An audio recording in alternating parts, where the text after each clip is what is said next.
நம்முடைய தோல்வி இல்லை, அது மக்களின் தோல்வி தான். அதுக்கு ஒன்றும் நீங்கள் கவலைப்பட வேண்டியதில்லை. ஆனால் என் பிள்ளைகளுடைய உழைப்பு அசாத்தியமானது. நான் எதிர்பார்த்தேன் நான் வென்றுவேன், 5-6 பேர் நம்ம உள்ளே போயிடலாம் அப்படின்னு நான் நினச்சேன். எல்லாருக்கும் வெற்றி வாய்ப்பை நான் கணித்தேன். அது நடக்கலை. அதனால ஒன்றும் இல்லை. நம்ம போய் இன்றைக்கி இல்லைன்னா நாளைக்கு போகிறோம், அவ்வளோதான். ஆனாலும் உங்கள் உழைப்பு அசாத்தியமானது.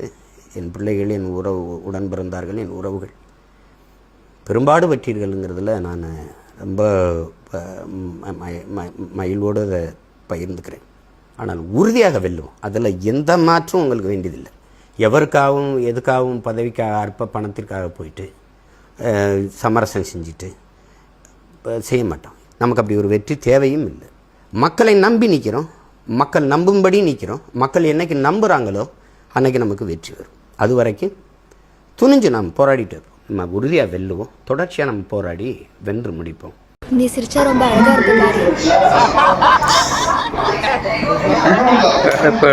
போடு என்னெல்லாம் பேசுறீங்க?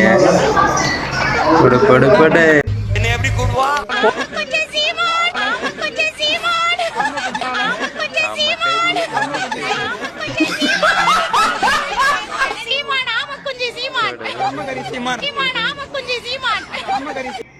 பேசாத பேச்சா பேசினீங்க சீமான் அண்ணன். அழுகுறீங்க. நீங்கள் அழுகிற பார்த்தாலே மனசு கஷ்டமாக இருக்குது சீமான் அண்ணன். அழுகாதீங்கண்ணே.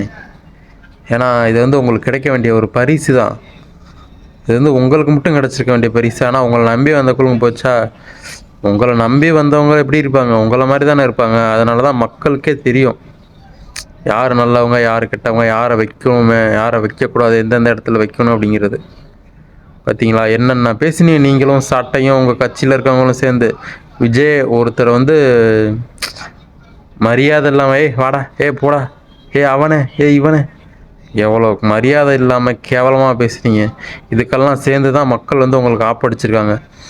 இது உங்களுக்கு ஆரம்பம். இப்போ தான் இதான் ஆரம்பம். இனிமேல் போக நிறையா பார்ப்பீங்க சீமான் அண்ணன். எல்லாத்துக்குமே தயாராக இருங்க. எல்லாத்துக்குமே சேர்த்து வைப்பார் எங்கள் தளபதி விஜய்.